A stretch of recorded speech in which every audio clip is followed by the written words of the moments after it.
Welcome back to the best division in football with your boys Authentic and The Beard. The best television show not on TV. Hopefully we don't get sued for my dog Timmy Foosball for that, because I do believe he is the owner of that statement.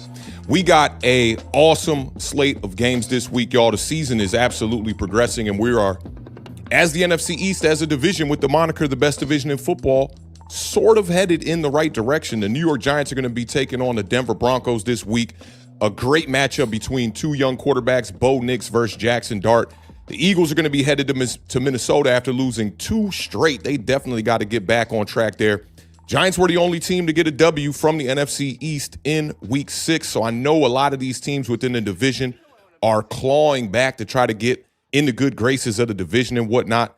And the only team that is on the road this week, except our Dallas Cowboys, the Washington Commanders are going to be traveling over there to Jerry World to take on them. I know the Beard is excited about that matchup. He's always got on some kind of apparel normally catered towards those Dallas Cowboys. We'll see what he's rocking today. But this is definitely going to be an interesting week. The season is progressing, and this is a division that is, quote-unquote, wide open, according to the fans of the best division in football. But without further ado, let me bring in the best co-host in the country, my brother from another mother. Shout out to my Dukes one time. The Beard is in the building. What's going on, my brother? And there is the apparel. I see it beat Dallas. I did not notice before we went live, but I figured. I was like, I know the Beard got on some kind of slight little shaded T-shirt towards those Dallas Cowboys. How you feeling about this matchup, man? It's probably the biggest rivalry for your team. How you feeling, just real briefly, about your team coming into this week, especially with this? Think about this. You guys are the only team that has not lost to a team within the division.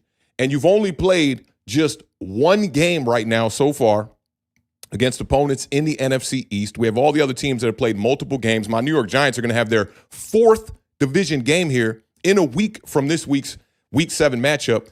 Do you like that setup for the Commanders going in with just one division game, or would you have preferred to get a couple of those divisional games out of the way early on in the season, a la the New York Giants? Oh, I mean, the way that things have panned out, I would much rather it be the way that it is, because A, we're playing pretty bad, B, we're decimated by injuries. So, I feel like having the Giants with Russell Wilson was a plus for us in the beginning, obviously. If we would have played them after, in this little bundle here, they would have had Jackson Dart. It would have been a much more difficult game.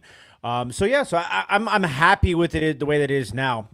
And historically, I feel like, and when I say historically, I mean last year and this year, we've kind of started slow to some degree, and it's good. But the bad thing is that we have all of our losses are against NFC conference teams. Mm-hmm. All of our wins are AFC. So down the stretch, it's going to be a lot of weight on the tiebreakers that could be, come back and bite us in the ass. So that's pretty much where I stand with that. I will say this, though. The Washington Commanders are the only team in the NFC East that has a positive point differential. That's definitely a bonus for you guys. And I do think that having the divisional games a little bit later, mid of the season and whatnot, in this particular case for the Commanders, it definitely helps you guys out because you're already 1-0 in the division. And this is a really big matchup for you guys. If you can go out there and beat the Dallas Cowboys on Sunday, then you're looking at 2-0 in the division, which that's definitely a leg up with a bunch of games left.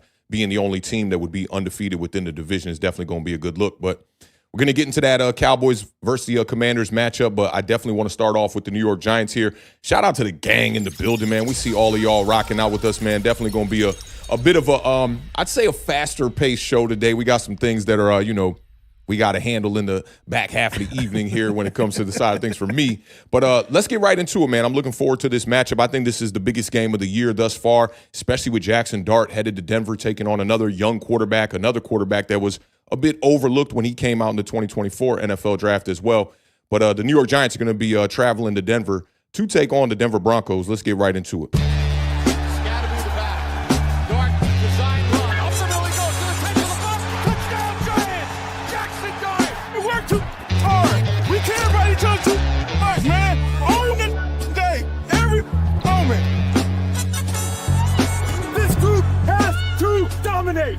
From the jump. The neighborhood city right now is Cam Scatterford.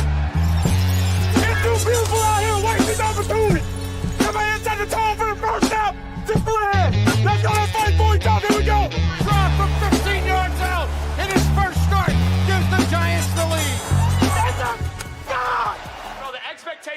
we step on the field to win. Every rep in practice, every one-on-one, it don't matter. The expectation's to win. Man, you gotta love Jameis Winston, bro. Like, he's just like screaming, spitting everywhere, trying to get the dub. You listen, Jameis Winston and Baker Mayfield. I don't care who you root for. When you watch those guys, it's fun.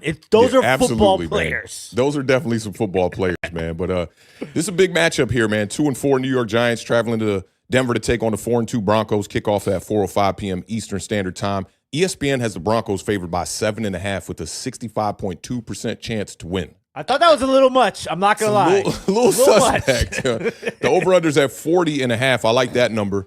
Last week, the New York Giants beat the feathers off the Philadelphia Eagles 34-17. I mean, that was just can't ask for more. And I prayed to the football gods. I slipped the Giants in my prayers. And every day I shower, I definitely pray. And I slipped the Giants in the prayers again one time. Next time you're in there, can you drop one for the Commanders too, bud? Thanks. The way my God works, the way my worship works. I don't know about the Commanders, but Broncos barely beat the New York Jets last week, 13-11. So that definitely gives me a little bit of optimism coming into this game. Last meeting, I'll never forget this meeting too. Somebody blocked me after this game. The Broncos beat the New York Giants 27-13 in 2021.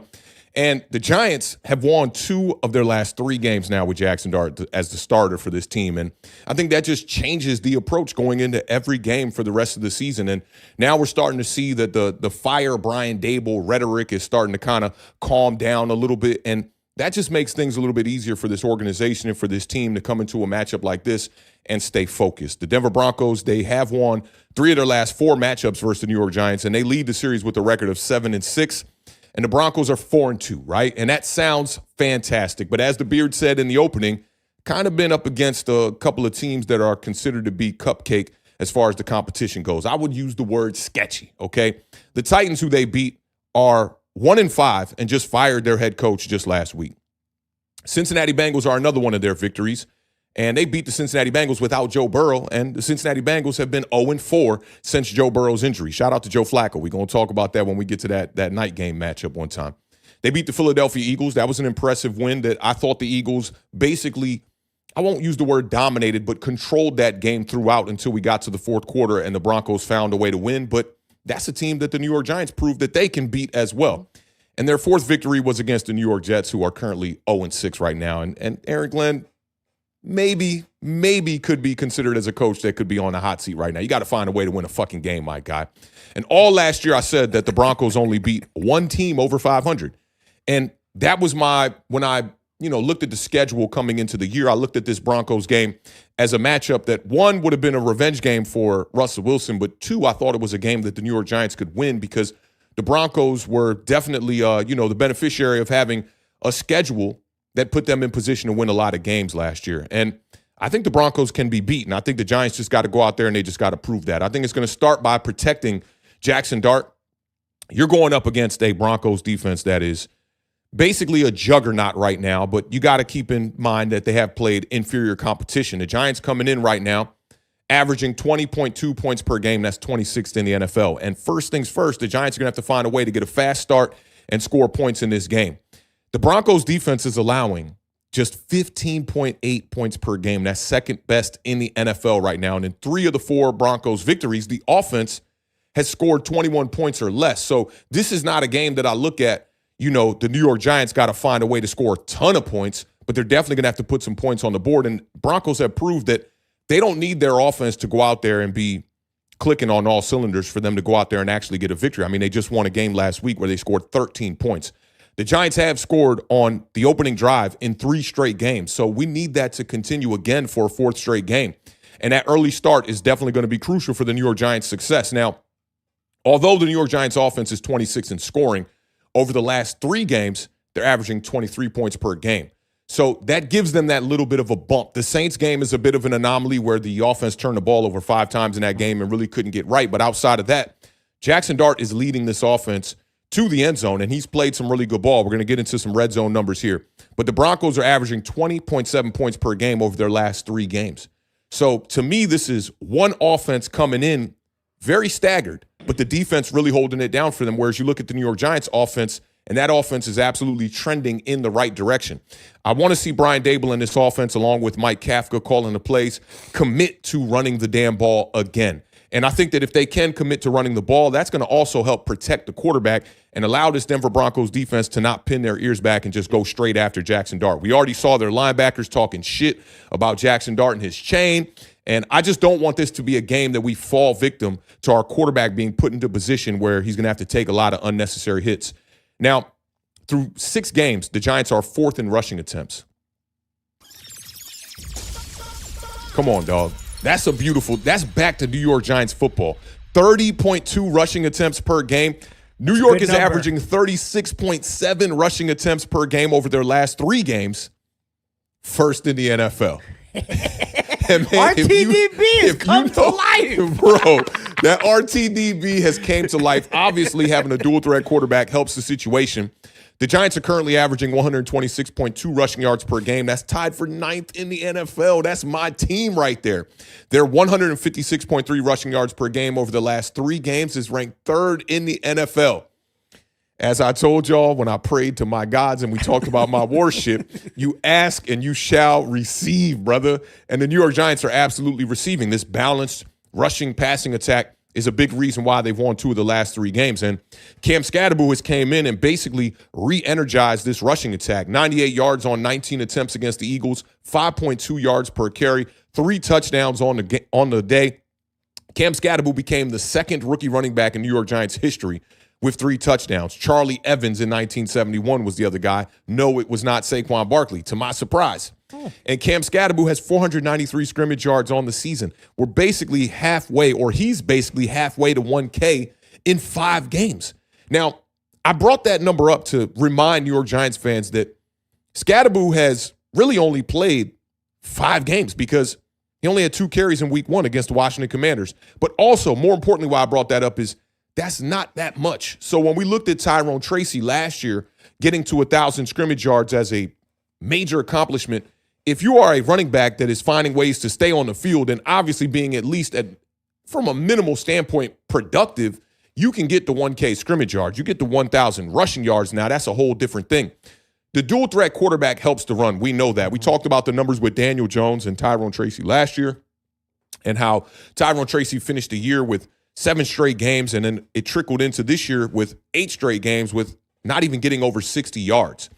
But Jackson Dart is what is making this all move. Jackson Dart has 3 straight games of 50 rushing yards, and he became the 3rd quarterback ever to rush for at least 50 yards in each of his first 3 starts, and that joined Jalen Hurts and Lamar Jackson. So those are all reasons why I feel the New York Giants have a shot in this game. And we all know they're going up against this Broncos defense that they lead the league in a ton of categories. They lead the league in sacks right now with 30. So you have to find a way to protect Jackson Dart. You got to find a way to run the damn ball. And also, I think you got to keep the passing attempts under 30. Like, don't have Jackson Dart go out there where we're forced to abandon the run in the second half and, just allowing this Broncos defense to just pin their ears back and go after our quarterback. I think that's more of a recipe to get him hurt. We all know that Jackson Dart, if he's in a situation where he's got to go get those yards, he's not going to fucking slide. So if we get ourselves into a position where we're losing in this game and we have to force Jackson Dart to throw the ball a ton, I just don't think that is a recipe for a victory. 30 sacks for the Denver Broncos. The next closest team is the Pittsburgh Steelers, who have 20. And the Broncos right now, they have the 30 sacks this season, tied for the most sacks by a team in its first 6 games since 1990. The Kansas City Chiefs were the last team to do that. The Broncos are trying to become the 3rd team since 1990 with at least 35 sacks in their first 7 games, and the Broncos can become the 3rd team ever with at least 5 sacks in 5 of its first 7 games. Linebacker Nick Bonita leads the NFL right now with 8 sacks this season, and the Broncos also have 105 pressures on the season. They're 2nd. But the New York Giants are right up there with it as well.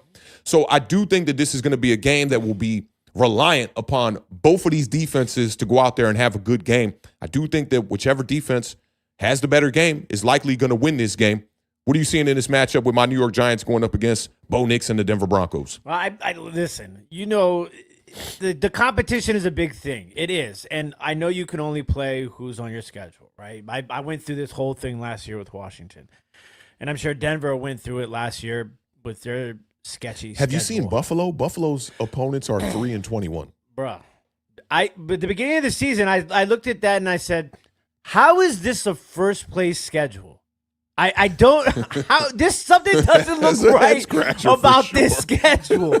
It's a little we're calling them schedules, okay? Yeah, they're sketchy schedules. Bars by the beard right there. Schedules. I love it. It's a little crazy, but listen, they got some guys on that defensive side of the ball. The Denver Broncos do, and another thing that's interesting to me is Jackson Dart. I want to see how he performs in this game, especially because it's another road game, and I think that's when you go through these lists of rookie quarterbacks, like there's a list of things you want to see your rookie quarterback do as the season progresses, right? Because we're not expecting our rookie quarterbacks to win us Super Bowls, but you're expecting to see progression. You're expecting to see them perform under pressure, perform well on the road, and those sort of things.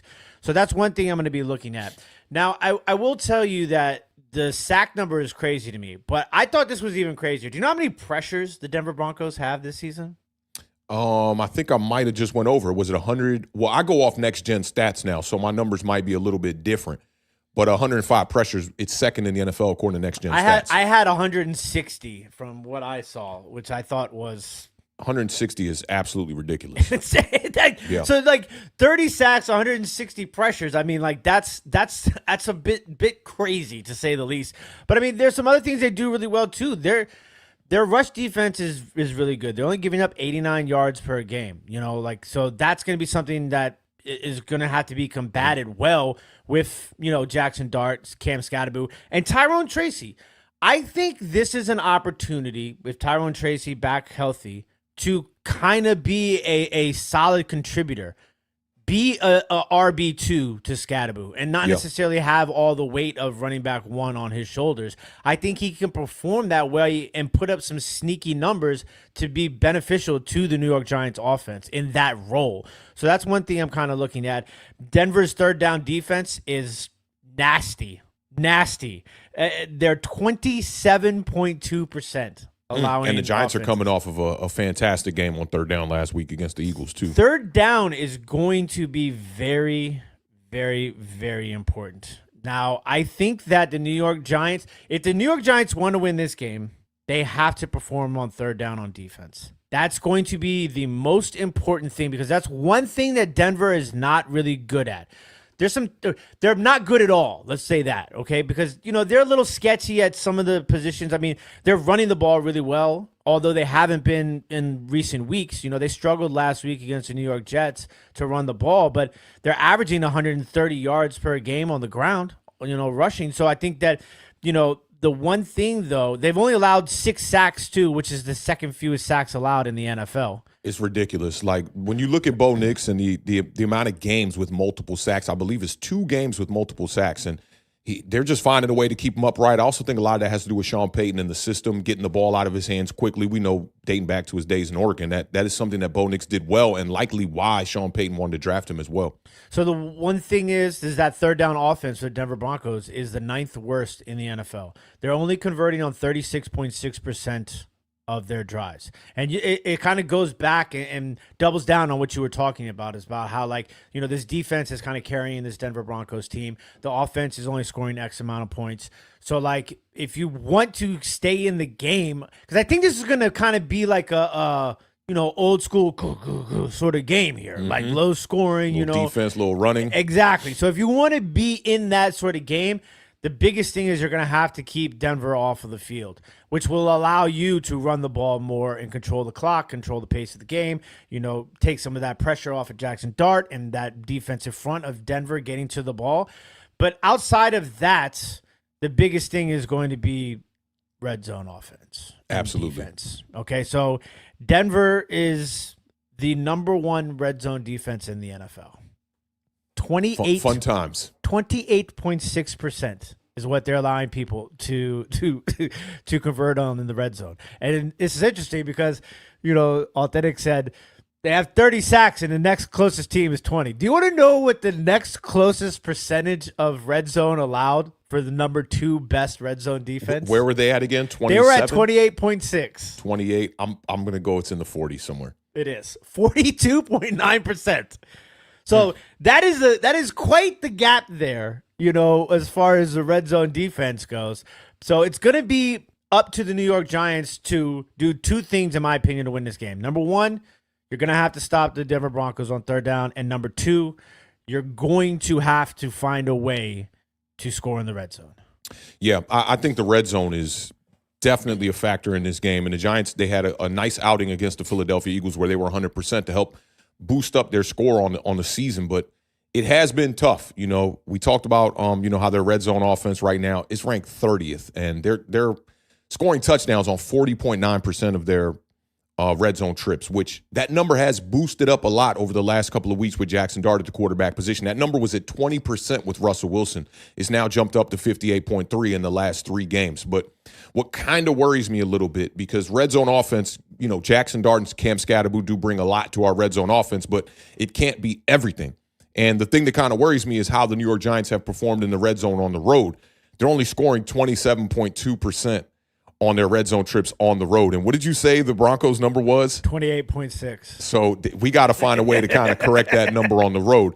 But Jackson Dart's only road game this year was against the Saints. So keep that in mind. And he was 2 for 4 against the Saints, which is 50%, which is kind of around that 58% that Jackson Dart has been delivering in the red zone over those last 3 games. But Dart absolutely moves that needle for this red zone offense. And it does remind me a bit of 2022 when we were operating with Saquon Barkley and Daniel Jones, even a little bit better. I mean, Jackson Dart right now is 7 for 15 in the red zone with 3 touchdowns through the air, 0 interceptions. He's got 41 rushing yards and 2 rushing touchdowns in the red zone. So I do think that Jackson Dart is going to give us that one up in the red zone. If there's one player that I worry about the most in this game in the red zone from both teams offensively, it's Jackson Dart. I do think J.K. Dobbins and R.J. Harvey are a factor. They're going to be a factor likely in this game, but I think the Giants are going to need another wide receiver to step up again in this one. Last week it was Wan'Dale Robinson and Lil Jordan Humphrey, who was elevated from the practice squad. He looked great. He was playing on fire. He was, man, in that opening drive, man. He had the 34-yard reception that really set up that touchdown.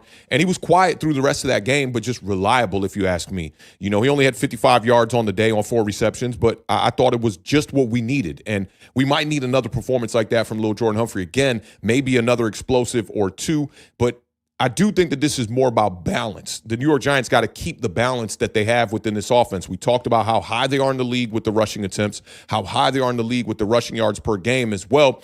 And the Giants are top 10 right now as far as balance goes in run play percentage. They're 9th in the NFL. They're running the ball 45.9% of their offensive plays. So that's just that perfect balance that I want to see in this game. Now, you got to continue to stop the run as well, right? We held Saquon Barkley in check last week, injury or not, whatever it was. We held Kamara to 88 yards the week before that. We also held Amarion Hampton in check until the 4th quarter where he broke off those 2 major explosive runs. So for me, you got to watch out for J.K. Dobbins, who always starts the year off pretty strong. I always talk about that, right? I know that's your dude, and he tends to have a spark when he starts and kind of just game by game go down. But he does have at least 65 scrimmage yards in 5 of his last 6 games. He has 4 games with a rushing touchdown this season, which is tied for the most in the NFL. And then R.J. Harvey, who was the running back that I truly wanted the New York Giants to target in the 2025 NFL Draft. Cam Scatterbo has definitely been a bright spot, but R.J. Harvey's going for his 3rd in a row at home with 50 or more rushing yards. So we got to find a way to bottle up that run. I think it's super, super important that we do that. But, we'll see. I think that it's been a mixed bag from Shane Bowen and this defense. I proposed this question on Twitter the other day about how come Shane Bowen is getting 0 credit for the way that Brian Burns is playing. Brian Burns is having a career year. And I know a lot of people want to say that, our pass rushers or our edge rushers are doing all of this in spite of the defensive coordinator, but I just can't believe that. I do think that some of this is, responsible from Shane Bowen, and I got to give him his props for holding teams to under 19 points in 3 straight games. And, man, it's one hand wash the other here. If you have an offense and a quarterback that's going out there and playing well, playing decisive, it trickles on to the other side of the ball in the defense, and we're going to need that defense to come out here and be able to find a way to stop the run. But score-wise, Beard, what you thinking for this game?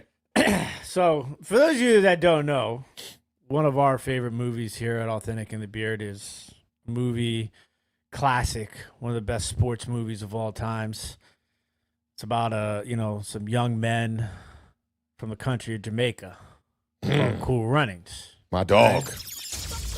And if you've seen Cool Runnings, you know how the movie progresses and people start turning over and slowly becoming Jamaican bobsled teams, right? The claps with the big gloves gives that nice powder clap sound in the speakers, right? But there's a scene, right? When, remember the 90s. The 90s were kind of like the turtleneck era. The era of the turtleneck was the 90s, okay? Everybody wore a turtleneck. You wore a turtleneck under a sweater. You wore a turtleneck in the summer. You wore a turtleneck under a blazer. Everybody had a turtleneck on, Cardigan. Right? Don't forget the cardigan. Oh, yeah. In my mind, I just seen All for One, like wearing like cardigan vests with turtlenecks, right? But there's a scene in the movie towards the end where the announcer, basically he's got this big Canada Goose jacket on, and he opens it up, and he's got a Jamaican You got a Giant shirt underneath that? What you saying? You thought I was gonna wear the Giants shirt? I thought about it. I was like, we need commercials so I can change for things like this, right? But he opens up the jacket. He's got the Jamaican shirt on, and he says the Jamaican thing. Some people who they may not believe Jamaica. We have a bobsled team. Yeah, the New York Giants. I believe. I believe in the New York Giants right now. I have become a believer.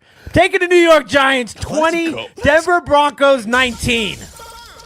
Let's go. 20-19? 20-19. 1 point game from the Beard. I love the Cool Runnings, a nod to a great movie, but more importantly, they can relate to what we got going on over here in New York. And you're right. It is, remember, Jamaican bobsled team first pulled up.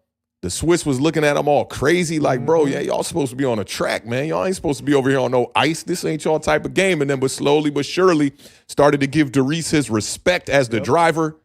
Jackson Dart is absolutely Derice in this situation. He's in the bathtub right now looking at the playbook. Absolutely. When everybody out partying, he's checking the playbook out, right? When you got Cam Scatterbo out there, doing his thing, probably out there crushing a couple Miller Lights, playing some Apex Legends, Derice is back in the crib just looking at the tape here one time. But this is a game that 20-19, I like that score because I envision a defensive battle, right? But that doesn't mean that it's going to be like super low scoring like what we saw last week from the Broncos against the Jets. I do think that whoever makes the opposing quarterback more uncomfortable should win this game. Denver right now, you spoke about Bo Nix being sacked just 6 times all season. He has not been sacked more than 2 times in a single game this year. He has 2 games where the opponent did not even sack him 1 time, okay? Now, Denver has a plus 24 sack differential in their first 6 games. And a lot of that has to do with the 30 sacks on the defensive side of the ball, but also not getting to Bo Nix. The Giants got to find a way to get to Bo Nix. We know that we've been getting pressure on the quarterbacks. According to Next Gen Stats, the Giants are 9th in the NFL right now in total pressures with 86, but they're 18th in sacks with just 13. You got 3 pass rushers for the New York Giants in the top 30 in pressures right now. This is the game that the New York Giants need to turn those pressures into sacks. We got to find a way to get to Bo Nix. I'm going to make a bold prediction here. This will be the first game of the season where Bo Nix gets sacked more than 2 times in this game. I think the Giants are going to get at least 3 in this one. And with the momentum, things are starting to even shift for me. But this was a game that I viewed as a game that the New York Giants would have a shot at in the beginning of the season. And I think I have more evidence now than I thought coming into the season that would give me any type of reason for the New York Giants to go out there and win this game. I think the Giants are going to beat the Broncos on Sunday. I'm taking the New York Giants. I'm going to go just a little bit higher score than you have. I'm going to go, let's go 24-20. I'll keep the 20, but it'll be for the Broncos. I'm going to go 24-20 in favor of my New York Giants. You want to know what's really funny? I literally have wrote down three different scores when I started taking my notes. Look at that chicken scratch, literally.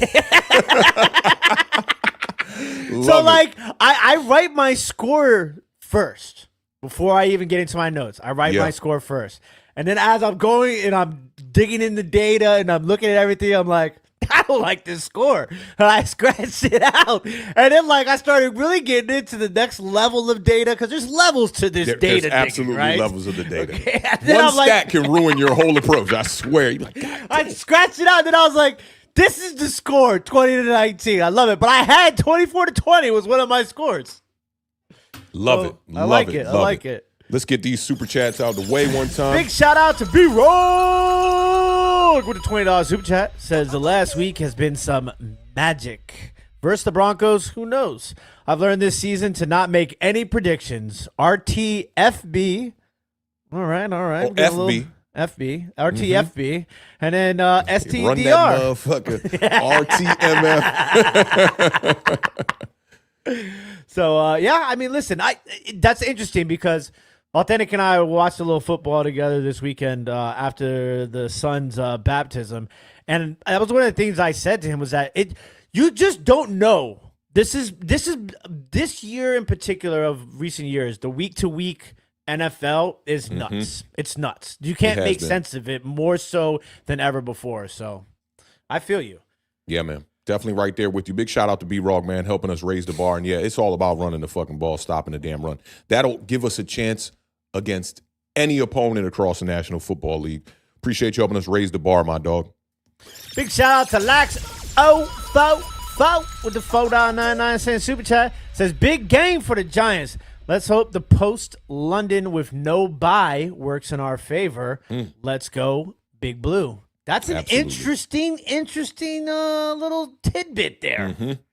It's most tough. definitely. Lax one of our day ones, man. I hope we get this win. This win could really propel the New York Giants into that direction of the optimism that we thought could be the ceiling of this season. And if you want playoffs, in my opinion, it's a must-win game for the New York Giants for sure. Big shout out to Chizlo. I can't see it, but I feel like you got on a whole fur getup, and there's cash money in there, and it goes along with Chizlo. It's just it brought me back to Camp Low album cover just now, and the whole Shout out Camp Low. Yeah, falling from the sky. Let's get rich. What? $2 super chat. What you guys think for the game plan to win on Sunday? I mean, say it in brief mode. Authentic. Let them know. Brief mode.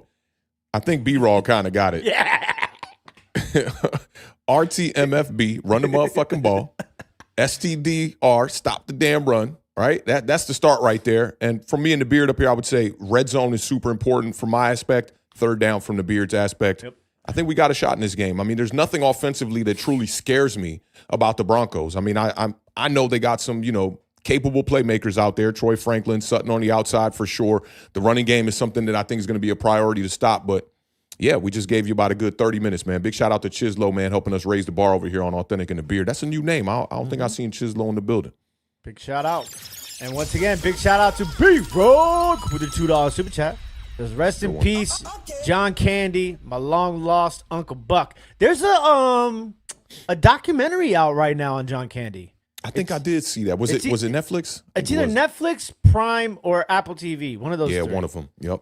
Definitely rest in peace to John Candy. Rest in peace to D'Angelo too, man. We lost a legend in the music game. Shout out to B-Rog helping us raise the bar one time. Big shout out to Lou Mateo with the $5 super chat. Says, with all the hype of Jackson and Scat, that was a tough one for me to read for some reason. Jackson Carter Scat. is going to have a statement game, and B-Rog gave me $5 for y'all. Shout out B-Rog, man. Shout out Lou Mateo. Yeah, I mean, listen, Carter's still trying to get his first sack. Y'all know the number I talked about on the Giant overreaction, that him and Josh Hines-Allen are the only two players with over 22 pressures, I believe it is, that don't have a sack yet on the season, a full sack. So hopefully Carter can get in the backfield, but I do think that he has been helping out Brian Burns, who's been a man on a mission this year, man, and just playing at an extremely high level, like Defensive Player of the Year type of level here from Brian Burns. And, the surrounding cast cannot go without being stated, so they definitely been helping out, but definitely wanted to see Carter get that sack at home. But if he has to get it on the road, I'm all good with that too, man. Yeah, it's a big game. Yeah, it's definitely a big game, man. So, yeah, I mean, it seems like we're all in a line. I was looking at the chat a little bit. We got a lot of Giants fans that think the Giants got a shot in this one, predicting us to win. Saw a couple of Cowboys fans, and Gregory in particular, who picked us to lose this game. We still family. It's not, it's okay to disagree. But we'll see how things go. But definitely want to get off into this next matchup. I think this is Do I look skinnier to you right now? I look a little skinnier, right, on camera right now? Yeah, I like how you added the on camera, because I did just see you just a couple of days ago. Yeah, and I like how you backed up a little bit, like, oh, I look a little bit skinnier. Like, Beard's like, I'm getting a little taller, a little skinnier. Yeah, you looking a little skinnier, man. Yeah, you know, let me know when you want to go get some physical activities in, man. Shoot a basketball around or throw a football around. I got a monster baby. That's a physical activity. Really quick, Yeah. off the charts. You know, we use that phrase a lot, right? Off the charts. Yep. I was at the doctor's yesterday, and they took the measurements of the baby, the length and the weight, and the doctor said, literally, he's like, he's off the charts. And he turns his laptop around, and he shows the chart, and then he shows me the dot of my baby, and it's literally off the charts. And I'm like, I never put 2 and 2 together, and now it makes sense. My baby is off the charts. Yeah, he's a left tackle in the making, man. And, you know, considering when, you know, we look at the retirement of an Andrew Thomas, we might need a stud to take over. But he's definitely a big boy. He's definitely a big boy. That's no lie. But as I told you before, the Beard, you better start getting, you know, in shape before it's time to start throwing that pigskin around with Camden. So we got to get on that, bro. Let's not keep putting it off. Like, yeah, you know, soon we'll get to it. It looked kind of quick over there, too. Skinny, quick, a little tall. All right, let's get off into the Beards matchup here, man. It's definitely going to be the biggest rivalry, I would say, rival game of the year here with the Cowboys taking on the Commanders, welcoming the Beards, Washington Commanders to Jerry World. Let's get into it. He's elevated an otherwise average roster, made him a viable Super Bowl contender. We're not there yet, and that's why I think in the early part of the season that identity is formed, not by what's called, but how you play. And I'm watching the how a lot.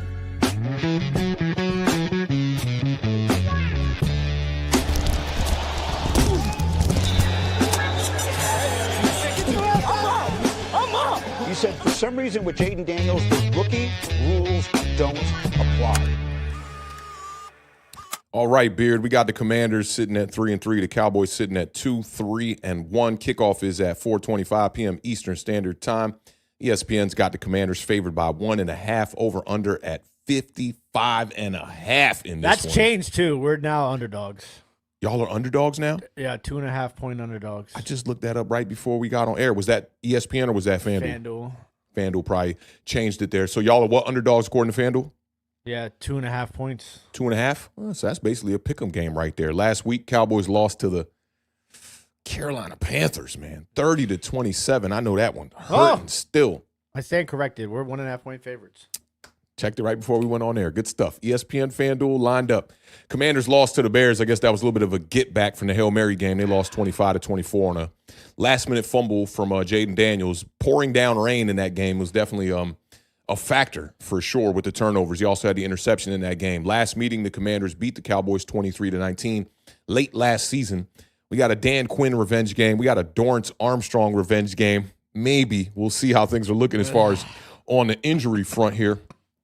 But this is a must-win game for both of these teams. The Cowboys have won 3 of the last 4. The Cowboys are trying to get their second division win of the season. They have 1 divisional loss. You guys are trying to get the 2-0 in the division.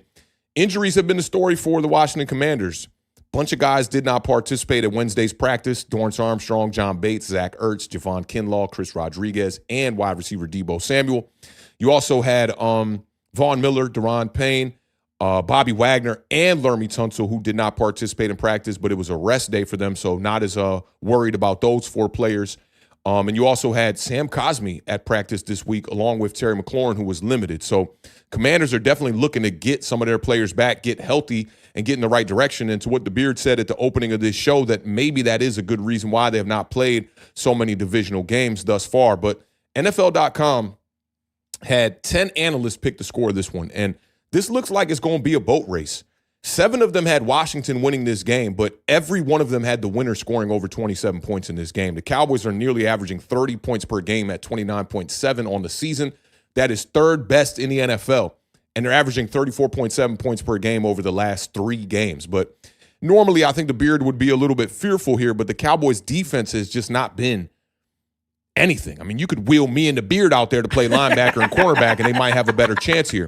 Commanders are coming into this one averaging 26.3 points per game. That's 7th best in the NFL. But I think the spotlight player in this game that if the Commanders want a chance to win this one, they're going to have to find a way to kind of tame Dak Prescott because he has been absolutely balling out. Dak Prescott already has 1,617 passing yards and 13 touchdowns on the year. Just 3 interceptions on the season. His 13 touchdowns rank second behind only Jared Goff, who has 14 touchdowns and 1 interception on the year. He's balling out. Dak Prescott, we were talking about Bo Nix being sacked just 6 times all year. Dak Prescott has only been sacked 7 times all year. And his QBR of 79.2 ranks second in the NFL, only behind none other than the GOAT himself, Daniel Jones, right now. Okay, Dak Prescott's QBR is 79.2. The Cowboys are averaging 270.3 passing yards per game. That's second in the NFL. In Dak's last 3 games, he has at least 3 touchdown passes and a quarterback rating of at least 120 in every one of the last 3 games. Prescott can become the 3rd player in NFL history with at least 3 touchdown passes and a quarterback rating of 120 or higher in 4 consecutive games. One of those guys was Andrew Luck. The other guy, to my surprise, was Russell Wilson. I thought you were going to say Dale Jones for a second. Now, that would have been fucking crazy. We know Daniel Jones has not played that kind of consistent football. This year, pretty consistent. So shout out to Daniel Jones. But Dak Prescott, man, he's having a great year. He's on pace right now for a career high in completion percentage, touchdowns, also his highest yards per game since 2021, and his lowest interception percentage since he was a rookie in 2016. So dude has absolutely been amazing. In the red zone, he's played fantastic football. 19 of 34 for 116 yards, 9 touchdowns, 1 interception. He also has a rushing touchdown in the red zone as well, and the Cowboys are converting on 65% of their red zone trips. So this is definitely a game where you want to tame the offense because you know that the job at hand here, the true task at hand is that Washington Commanders with Jaden Daniels got to score points to keep up with what Dak Prescott and the Cowboys offense is doing. How do you see this one shaping out? I think this is going to be a bit of a barn burner boat race. What's your thoughts on it? It should be a fun game if you're not a Cowboys or Commanders fan. That's for certain because it's probably going to be stressful for both fan bases. I mean, listen, the Commanders continue to be consistently inconsistent. You know, that's a problem. Obviously, everybody was coming at Jaden Daniels after Monday night like he's the worst quarterback of the draft class now, and he's in the sophomore slump in the regression. I'm like, dude threw for 3 touchdowns, and he has like 70% completion percentage. For first interception of the year. Yeah, first interception of the year. But we saw how people react to quarterbacks who throw their first interception of the year, a la Jalen Hurts. You know. Yeah. So, anyways, but yeah, it's going to be a battle, and I think Washington is battling themselves right now more than anything else. Like there's just these little things that are missing. And Dak Prescott, you know, I am a man who will admit things, right? And I'm glad that this segment is starting like this. I like this. I like the direction we're going in. I am a man who admits things, and I will tell you that if I put out my top 10 quarterback list going into this season, right? It didn't really have anything to do with necessarily one way or another, but who I thought was going to be the top 10 quarterbacks going into this season. And right now, I would probably take Jaden Daniels potentially could be out of my top 10, and Dak Prescott could potentially be into my top 10 all the way up to number 3. That's surprising. So I think that there's a lot of really good quarterback play. I mean, there's some guys that I had in my top 10, Baker, Goff, who are playing lights out football. Baker might be Goff deserves more respect. Yeah. You know, a lot of people have him as a fringe kind of top 10 guy entering the year. But he keeps doing this, man. Like every year, new he's offensive just putting coordinator up, too. You know, like everybody after that first week, everybody's like, "Oh, Ben Johnson's gone. Look at the Lions now." And then the Lions are scoring like 50 points a week. I make it a point to not be that kind of fan. Like, you know, just fair weather every week. It's like fire this guy. Nope, this guy, he's an MVP this week, and it stinks now. Yeah. But there's one consistent here with Dallas. That defense stinks. Yeah. Okay. They're missing Micah Parsons. They have the 5th fewest sacks in the NFL with only 11 sacks, okay? They're giving up the most passing yards per game, 269.5. They're allowing the 4th most rushing yards per game, 142.2. 2nd most points per game at 30.7. Worst third down defense. This is This is really tough to win games when you're allowing your opponents to convert 53.2% of the time on third down. They're tied for the 4th most time allowed per drive. And that's important, too, because I've been screaming from the top of the hill that the big difference between last year's Commanders and this year's Commanders is time of possession. They have not been able to control the ball well. A lot of that is due to their inefficiencies on third down. And they finally won time of possession last week against Chicago Bears. And they fumbled that away, literally. So there's that. Now, Washington's offense, it doesn't bother me as much. Today, before you move on, back to Cowboys real quick. What were the rushing numbers again per game? They're giving up 142.2 yards per game on the ground. Just to kind of piggyback off that, in the last 3 games, it's even worse. They're allowing 174.7 rushing yards per game, which is second worst in the last 3 games in the NFL. So I just kind of wanted to just tag on to that real quick. That it does seem like this would be a game plan catered to a little bit of my dog, Bill. Y'all call him Bill. I still call him what his mama call him, Ja'Cory Krosky Merritt. I think this could be a big game for him coming off that fumble last week. Yeah, they're going to rely on him. I think Jeremy McNichols has looked well too. It's a stable. It's the Washington Derby here. Okay, I like it. I like it. We got horses in the stable. Jaden Daniels, Deebo Samuel, little throw in a little Lane in there also. He's been impressive. He's been impressive. McNichols and Rodriguez and our guy Bill. So it's a stable of guys going on right now. And they are the number 2 team in the NFL in rushing yards per game. And they're only 1.2 yards behind Atlanta for number 1 rushing team in the NFL. That's the Dallas Cowboys. No, the Washington Commanders. Averaging rushing. So they're averaging 151 yards per game on the ground. Wow. So they're going to need it because I think it just coincides with that time of possession that I'm begging for them to have, and the Cowboys allowing so much time average per possession. I think that's another big thing. The one thing they have to change, though, is a third down. We are the 4th worst third down offense in the National Football League at 33.3%. So that's something that you're really going to have to, buckle down and figure out a way to do it. I mean, now I know some of those numbers are skewed because we didn't have Jaden Daniels, and you saw what Jaden Daniels is able to do in the game against Chicago. Like he's a cheat code on third down. And I see a little bit of that in Jackson Dart, by the way. It helps to have a guy like that to be able to convert on those third downs when you need them. And, Dallas's offense is just, it's really, really good, right? Really good. And the additions of George Pickens and Javonte Williams have been huge for them. Dak, you mentioned that only sacked 7 times, right?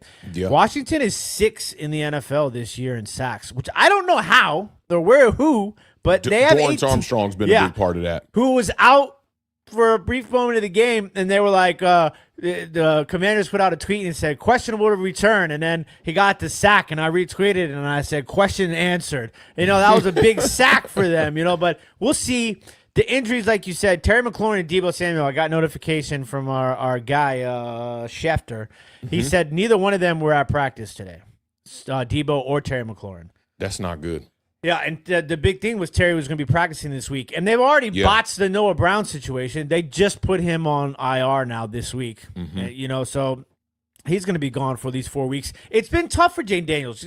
He's throwing the ball to Chris Brown, and Luke McCaffrey has stepped up. Big shout out to Luke. For sure. He has. He's made some big plays for us, but it hurts not having Terry out there. Yeah. And Deebo, if you guys remember at the beginning of the season, I said Deebo was going to have a career year this year. And it's looking like he's he's on the projection, the pace right now to have the best numbers of his career. And we haven't been able to have that with Terry. And that might be because of Terry not being there, right? That's kind of helping you understand like how valuable of a weapon that Deebo Samuel truly is. I was telling one of my converted New York Giants to Washington Commanders fan homies, which is just crazy because he's too old for that kind of shit. Yeah. But I was telling him, like, Deebo can operate as wide receiver 1. And he kind of disagreed with me, but, like, I don't know, man. Low-level wide receiver 1, wide receiver 2, high-level wide receiver 2. I think Deebo checks a lot of boxes, and then you add the capability to be able to utilize him out of the backfield and quick hitters, bubble screens, all that stuff, and he's just a valuable weapon in that offense. Yeah, and the thing is, too, is Dallas is running the ball better than they have, I think, since we've been doing this podcast. Maybe like the first year that was like a good. You know what's crazy? What I saw is that right now there are 3 teams in the NFC East that are in the top 15 in rushing yards per game, and the one team that's not there is the Philadelphia Eagles. That shit is crazy. I would have never predicted that at the beginning of the year. And Washington's been pretty bad against defense, against the run. They've had really good games, but then when they're bad, they're really bad. And we're missing Dietrich Wise, who was played DN for us, and he got hurt in the same game as the week 3, Terry. week 4. Yeah, it was a bad injury too. How long is he? Is he supposed to be out? Like the year. He done for the year, right? Because I remember it was a bad injury. Yeah. And so he was. There's one thing that gets the Beard up off the couch angry, and that's DNs who can't contain. And he was so good at containing the edge. And since he's been gone, we're getting killed by the run on the edge. DeAndre Swift outside all game long on Monday night on the edge. So they're giving up now 121.7 yards per game on the ground. It's the 13th worst. You talked about Dallas's offense scoring 29.7 points per game. Washington gives up the 13th fewest amount of points, though, in the defense. Very bend-don't-break defense for the Washington Commanders. They're only allowing 21 points per game. Now, the Cowboys offense, 7th on third downs at 43.1%. Washington Commanders 11th best on third down defense at 37.5%. And the other thing that Dallas does, they do, which is weird to me how this works. I talked about the average drive time, right? Yeah. That they allow is 3 minutes and 10 seconds. Do you know what the average time per drive for the Dallas Cowboys offense is? That's a tricky question because I'm wondering if it's quick because of big explosive plays. You tell me. It's 3 minutes and 10 seconds. The exact same almost that they exact. allow Wow. on defense. That's crazy. It's going to be a very interesting matchup between those guys. But CeeDee Lamb looks like he might play in this game too. So now you got to worry about CeeDee Lamb. And George Pickens could be kind of dangerous. It really could be because you look at what the Dallas Cowboys have been doing without CeeDee Lamb on the field has been very impressive. And I'll get to George Pickens, but Jake Ferguson, he's going for his 4th game in a row with the touchdown, and we've seen him emerge into that tight end that they really wanted to see out of him a season ago. But George Pickens, speaking of Deebo Samuel being able to operate as wide receiver 1, that's exactly what George Pickens has done with CeeDee Lamb out of the lineup. 168 yards last week versus Carolina. I mean, he's jumping over, hurdling over defenders, doing all kind of crazy shit. He's had over 130 yards in 2 of his last 3 games. Pickens had at least 5 receptions in 4 of his 6 games. He's also tied for first in the NFL in receiving touchdowns right now with 6. Pickens has at least 1 touchdown in 5 straight fucking games, man. And he could become just the 5th player in the Super Bowl era with a touchdown reception in 6 of his first 7 games with a new team. So that would be a major accomplishment for a guy like George Pickens. That would join Terrell Owens when he went to Philly. Is it Randy Moss? Randy Moss with the New England Patriots, Dante Stallworth with the New Orleans Saints, and Wes Welker with the Denver Broncos. So as far as the Commanders and the way that they're going to have to approach trying to stop this Dallas Cowboys offense, it's going to start with the explosive plays. And George Pickens has at least 1 reception over 25 yards in 5 straight games. I think if you can limit that number right there, maybe keep them to maybe 1, maybe 0, I think the Commanders will have a big shot at winning this game. But I'm sure that this roadmap that you got going on here is going to lead to the end zone because if it don't, y'all are not going to have a shot in this game. This is one of those roadmaps where it's like, D.C. to New York, D.C. to like Florida. This is a pretty straight shot roadmap. Not a lot of, 95 exit all the way. Here, exit there. So we're going up 95. I like it, man. All right, well, let's get off into this roadmap, unofficially sponsored by Waze.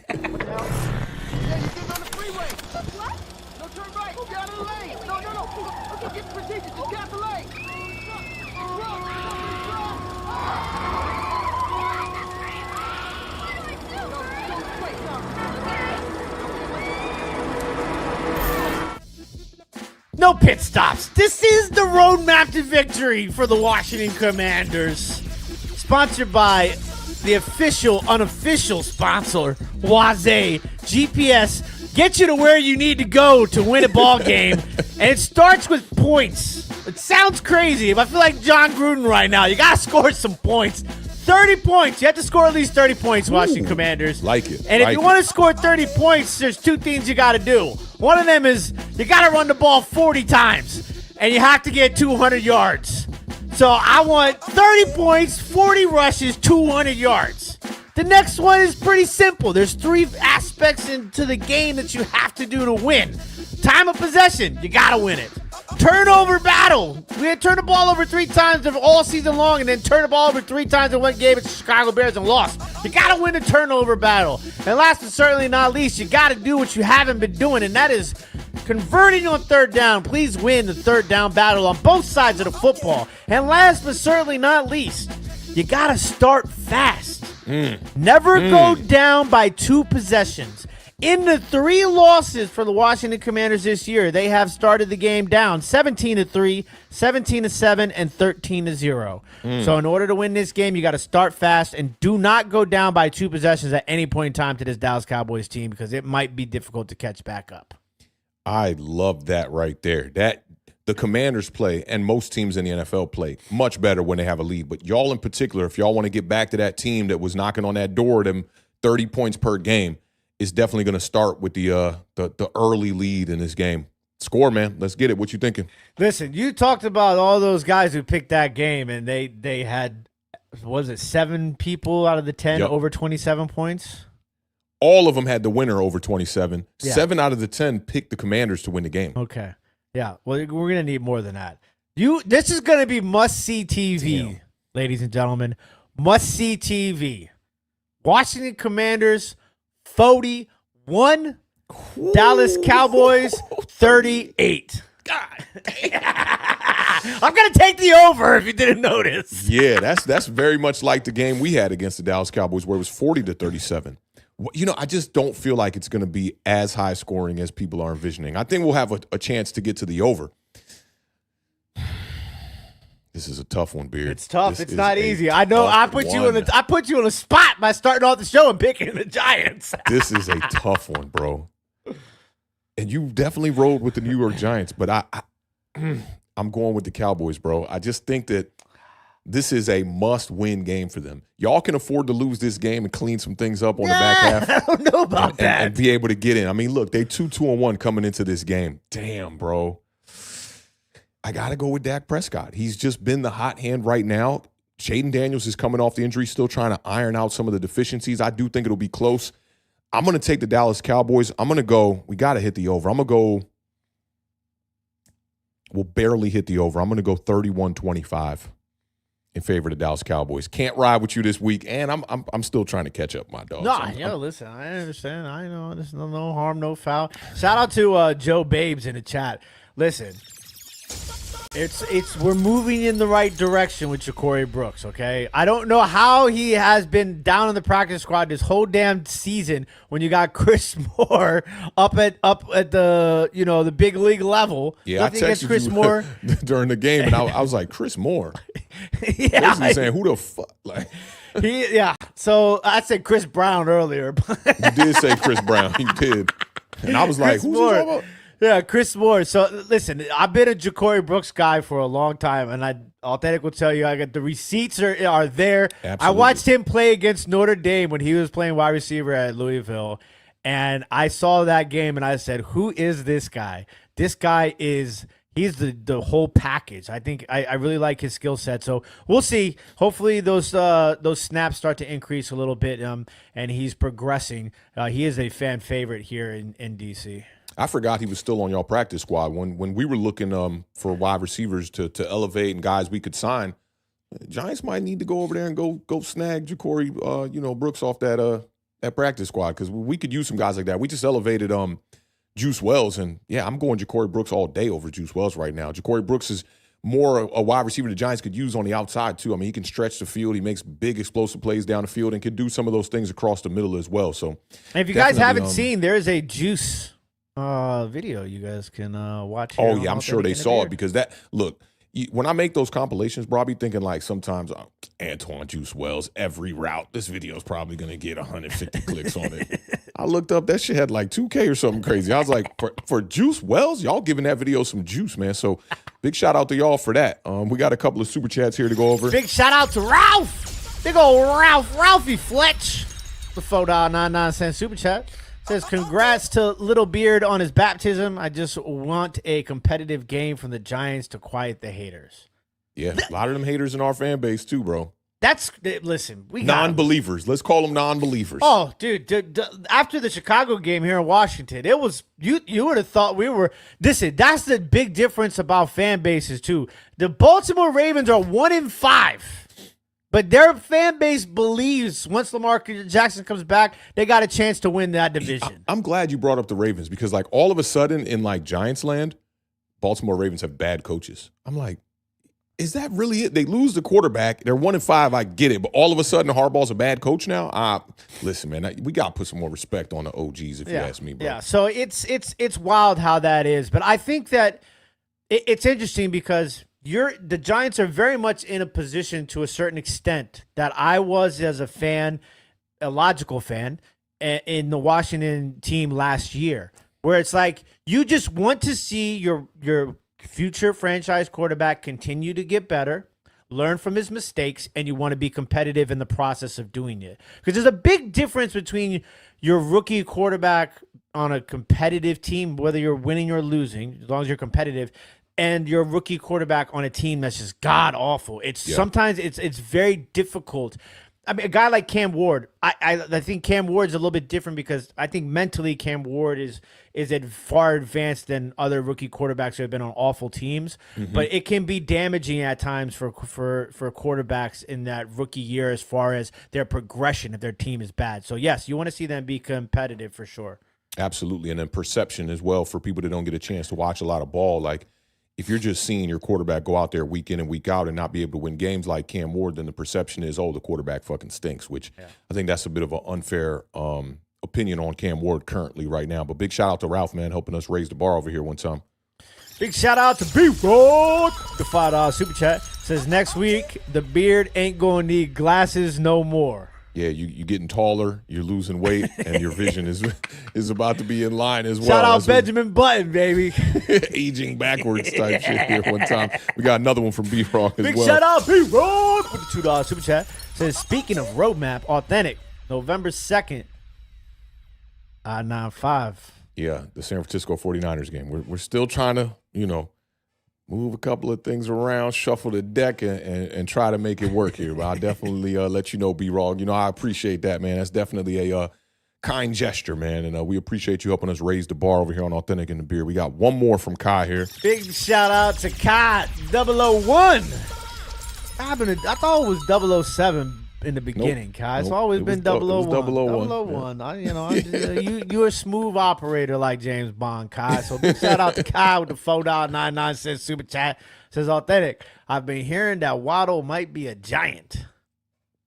I believe it when I see it. I've been kind of trying to stay away from the wide receiver speculative kind of talk so far because I don't want to get my hopes up. But if the Miami Dolphins are stupid enough to trade a guy like Jalen Waddle, that they already paid, right? He already got a bag as well. So Giants got to find a way to squeeze that into the salary cap as well. If it is something, for me, I'd prefer to maybe not be desperate, but it all depends on the type of capital. I think Jalen Waddle could align with the timeline that the New York Giants have as far as trying to, build up this roster from the youth perspective with a quarterback, a running back, and a wide receiver one that are all, under 23 years old right now. So I think it could be a good move, but I'm not really banking on it until I see it's, something that's for sure. Cam Scadaboo's like 36, let's be honest. Yeah, I know. He does play like an OG. He's like Big Hurt in high school is what Cam Scadaboo is. I will tell you there's on that front before we move on and give you guys the next scores. Chris Olave is the wide receiver that's being linked to the Commanders right now. He's being linked to the New York Giants as well. Yeah, so we'll see. I think that Chris Olave is a guy. If I was the Washington Commanders, I would absolutely not bring him in. You just paid Terry McLaurin on a 3-year deal. You got Deebo Samuel in there. Jalen Lane looking like a guy right now. McCaffrey is starting to develop into the player I thought, you guys would think he could be. Yeah. I don't think you need much more help at the wide receiver position. But for the Giants, I'd watch out because injury history with Olave is 1. And 2, I think that they have been trying to kind of squeeze him into a wide receiver 1 role that really is not the true role for him, I would think. But I would welcome bringing in either one of the New Orleans Saints wide receivers in, Chris Olave or Rashid Shaheed. But again, are the Saints stupid enough to allow either of those wide receivers to be traded. Same as Jalen Waddle. I'm not too sure, but if they are, I'd welcome those guys in New York for they're sure. in an interesting situation too, because I think Spencer Rattler's playing good ball, and they wasted that first-round pick on Tyler Shook. Yeah, that is an interesting one because, Rattler is playing some good ball, but I don't think you could move him similar to how the New England Patriots did with Joe Milton when they drafted Drake May as well. And, Shook is a capable quarterback. I actually thought Shook should have came into the season being the starter. I thought he just looked better, looked a little bit more comfortable in preseason, but Spencer Rattler going out here and proving a lot of people wrong for sure. Well, ladies and gentlemen, we've reached that moment of the show, everybody's favorite moment. That is the human soundboard. It is time for rapid fire. Crossfire. No real sound effects. Crossfire. 2 bars too. Great game. If you guys, are too young to know about Crossfire, Yeah. pick up a Crossfire and holler at Man, me I saw somebody talking about, like, if you don't know about this Halloween costume, then you too young or something like that. And it was a Halloween costume from a cartoon, bro, that definitely was not my era. It was like, I guess, for the people that are in their 30s right now. And I was like, don't forget about the too old when you forget about the too young as well. Like, come on, man. All right, ladies and gentlemen, first game on the board is going to be the Philadelphia Eagles coming off a loss to your New York Football Giants. They are 4-2. They are 2.5-point favorites. They are headed up to Minnesota to face the Vikings, who are 3-2. We do not know who will be playing quarterback in this game, but I'm going to go out on a limb and say Carson Wentz revenge game. The Vikings are 3-2. Kickoff is at 1:00 p.m. Eastern Standard Time. Over-under in this game is going to be 43.5. Authentic, tell me what you got. 43.5, I think we definitely going to get there. I really think that this game for the Philadelphia Eagles all depends on Saquon's health. Saquon came into last week averaging 3.2 yards per carry. We talked about how they're the one team in the NFC East that is not in the top 15 in rushing yards per game. Had just 4 rushing attempts in the second half last week against the New York Giants. He was averaging 4.8 yards per carry against the Giants, though, which was his second best yards per carry of the season. So the fact that he's not getting the carries tells me that something is wrong. They have talked about him having a banged-up knee. He only had 12 rushes for 58 yards against the Giants, 6 rushes for 30 yards against the Denver Broncos in Week 5. It's been tough. He went from averaging 22.7 touches in the first 4 games to averaging just 11.5 touches over the last 2 weeks. Vikings are coming off the bye. This is going to be an interesting one. I think this is going to be a tough one. Eagles are definitely going to have to try to find a way to churn out a victory here. I'm going with the Eagles, even though the Vikings are well rested. I'm going to take the Eagles 27-22 in this game. You know me. I'm 90% of the time I'm picking the Eagles, right? Because I'm a believer in the system that they've put together there from top to bottom. I'm a big fan of the quarterback and all the players and what they've done. They have an insane roster. That being said, Carson Wentz revenge game. Give me the Minnesota Vikings 27, Philadelphia Eagles 24. It's interesting because I think that Carson Wentz is going to be the reason why the Vikings can't win. Like, it's kind of crazy, right? Yeah. Like, but you got to have a narrative one way or another. I'm going with this one. I hear you, and I'm not ruling it out. Definitely not ruling it out because he has the ability as a passer. But I think what gave the Eagles defense fits last week was the running ability of Jackson Dart. And I think that Carson Wentz at this point in time in his career doesn't really necessarily have that. But I'm not mad at the pick, man. I do think that the Vikings have a shot to win this game. I mean, you got great weapons on the outside with Justin Jefferson, Jordan Addison. Like, yeah, a lot of people were saying that maybe they are a team that could trade away a wide receiver to the New York Giants. My dog, the Illa, was talking about that with Adam Thielen and maybe a guy like Naylor. Yeah, I like Naylor a lot. I think he's super undervalued. But, yeah, it's going to be interesting. This is the big game for Philly. Yeah, this is a big game because we talk about the Dallas and the Washington game, and that's obviously a big game. This entire division is in a really interesting spot. Philly can't lose 3 in a row. Washington, I mean, imagine that. And if the Cowboys win and the Giants were to win, they'd be 1 game back from the Philadelphia Eagles. Like, that's kind of crazy. Yeah. So this is a big game for the Philadelphia Eagles. It's going to be interesting to see what they come up with a game plan. And you talked about the health of Saquon, but the game plan. I'm really interested in the game plan for the Philadelphia Eagles on both sides of the ball to see especially if he's hurt. If they can't rely on him, then where do you go? Are you going to try to rely on like Will Shipley at the running back position or A.J. Dillon? Yeah, that makes that offense move a lot differently than it will if Saquon is in the lineup. I think they kind of got the passing attack back intact a little bit against the New York Giants. You saw A.J. Brown making at least a couple of plays, so I'm not too worried about that. But without a heavy dosage of the running game, I think they're going to struggle to get the ball in the end zone. Yeah, it's going to be an interesting one. I'll tell you what's going to be interesting. This is, what do they call this division? The AFC Central is like the black and blue division, the blue and black division. It's going to be the Pittsburgh Steelers. They're 4-1. They're 5.5-point favorites. They're headed up to Cincinnati to get a bowl of Skyline chili and face the Bengals, who are, I have this written down, but I don't believe it's correct, 2-2. 2-4. 2-4. Thank you. They only play 4 games, no one else. Sometimes my twos look like 4s. The over-under in this game is 44.5. Okay. Kickoff is tonight. Amazon Prime. Yes, put that Prime Vision on. Listen, this is a funky game.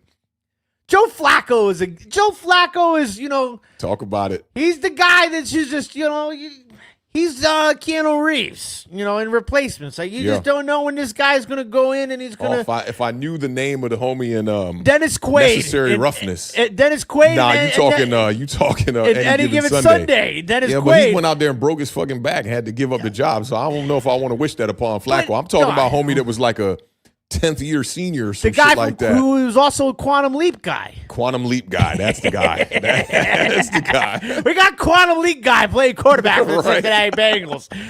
It's just, these games are very hard sometimes to go, but listen, I'm a Mike Tomlin guy. It doesn't matter who's playing quarterback, who's doing anything. I'm a Mike Tomlin guy. This was the year a lot of people said that the Pittsburgh Steelers were going to fall off this year. Aaron Rodgers, they're showing me clips in training camp. Aaron Rodgers looking like he's coming off the couch Joe Flacco age himself. What's the shit they be talking about Aaron Rodgers be taking when he out in the mountains and shit? The Hiskababila. Hiskababaya.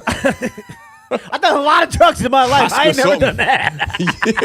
Yeah, never done no Oscar Watson or whatever. Yeah, something like that, But listen, the Steelers are favored by 5.5. That worries me a little bit. I think the Bengals can find a way to make this a close game. I'm going to take the Steelers to win. Do it. Bengals cover. Do it. I'm right there with you. I'm going to take the Steelers to win, Bengals to cover. And there were a couple of numbers that had me thinking maybe the Bengals could find a way to win with Joe Flacco. I mean, he passed for 219 last week, 2 tutties, a passer rating of 90 in his Bengals debut. That's not too bad. Pittsburgh is 1-9 in their last 10 Thursday night games on the road. I don't like that for picking the Steelers, but this is with Aaron Rodgers. And Aaron Rodgers is 13-5 on Thursday Night Football. Listen to these numbers on Thursday Night Football for Aaron Rodgers. So basically has played an entire season on Thursday Night Football. He is that much of a – they advertised this game on Thursday Night Football as the Battle of the Unks. And did a lot they of people really? on Twitter, or is that no, just they really like something did. that And came up with that? A lot of people on Twitter had pushback for that, right? A lot of black folks saying – can't call the white dudes unks, right? Like they're reserving that for the black folks, right? Do it. And I thought about that, and I was like, a lot of people were saying, why y'all race baiting? And I was like, it's not really race baiting. It's kind of like, how Latinos, they call unk tio, right? Like black people don't call unk tio, but black people do call their uncles unk, right? I don't know. Maybe you could do it, but a lot of people are also getting pushback saying that they're not even unks when you look at it in that regard in the NFL. They're like grandfathers, right? They're not even unks. They're very. These guys are 40 plus or whatever, right? They're triple OGs out here. But Aaron Rodgers basically has played a season, 1 game over, 42 touchdowns and 5 interceptions on Thursday Night Football for Aaron Rodgers. That is absolutely amazing right there. That sounds like a parlay. Oh, yeah. You better go look at, better keep Aaron Rodgers in the parlay, and I got another one for you when we get there as well. And this is also DK Metcalf. And DK Metcalf, touchdown in 4 straight games. Leads the NFL in yards per reception at 18.7. So all of that supports even more why I got to support Mike Tomlin and the Pittsburgh Steelers to go out there and get a victory in this game. So I'm going to take the Steelers, and I'm with you. I'm a little bit sketched out about it, but I think Joe Flacco can compete in this game, and you still got Jamar Chase and T. Higgins on the other side, so they should be able to put the ball in the end zone. But I think the Bengals will cover. And I'm taking the Pittsburgh Steelers to win this one. I'm taking the over. Ladies and gentlemen, that concludes this edition of the Human Soundboard. Rapid fire. Whatever it sounds like when fire is dissipated. All right, so what we doing on the parlay front tonight? You got one for me. I do got one for you. T. Higgins has scored a touchdown in 6 straight home games. Ew. that's T. tough. Higgins anytime touchdown? Okay, maybe we'll do a T. Higgins because you can pair them up. So T. Higgins or who would be the other person you think would score a touchdown? So that way we have two chances at one I mean, you touchdown. could go running back, or you could go Jamar Chase. I mean, if Well, it doesn't have to be a Bengal. It could be a Steeler too. Steeler wise, I like DK Metcalf. I mean, Okay, so we'll see what we can do. for touchdown T. in 4 straight Higgins games. I like DK Metcalf. Okay. And I then like we T. both- Higgins. We both like Steelers to win. Yep. Okay. What's the over-under is 44.5. What do you think about that? I took Stay the over, away from that? but I say stay away from that. Stay Yeah. away from that. Yeah, let's stay Okay, away from so we got Steelers to win, and we got T. Higgins and or DK Metcalf to score a touchdown right now. If you guys want to see the entire completed parlay, make sure you're following us on Twitter at TimWalkOnWater2, at Authentic, and we will release the graphic, which is done by the intern at our graphic department.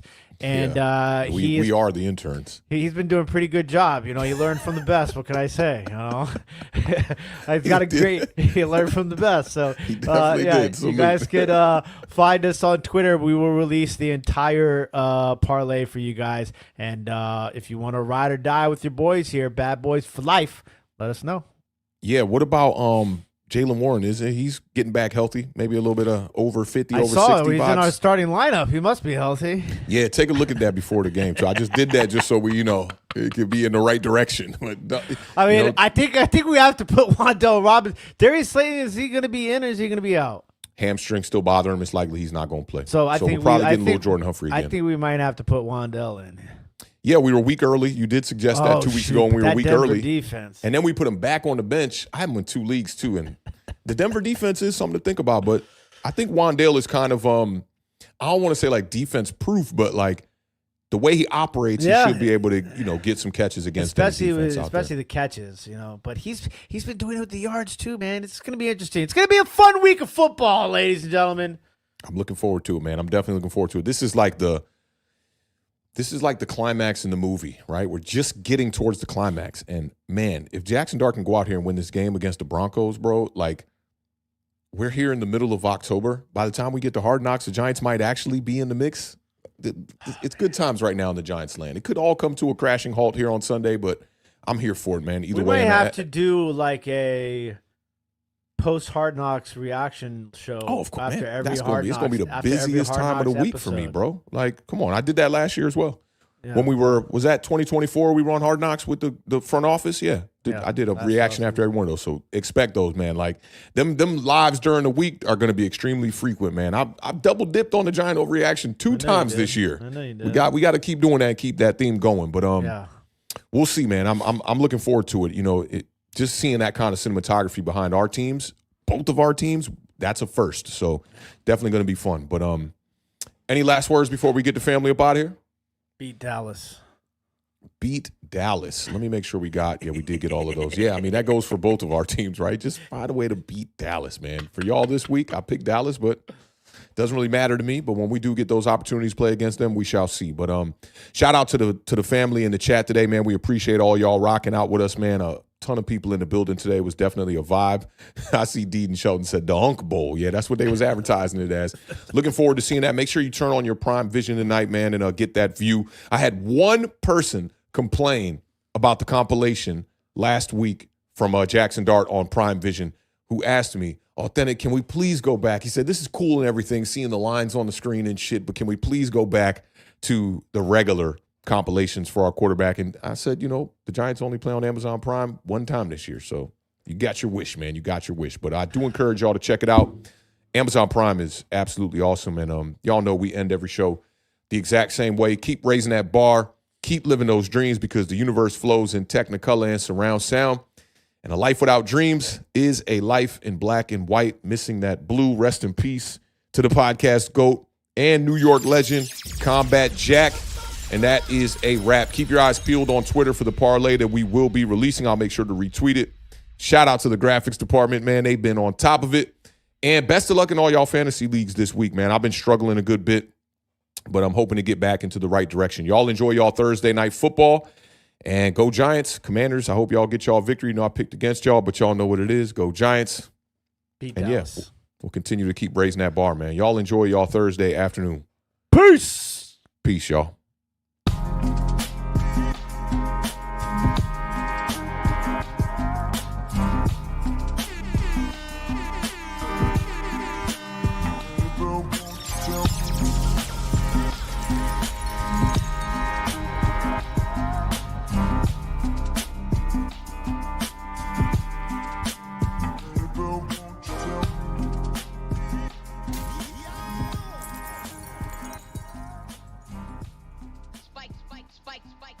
Spike don't care.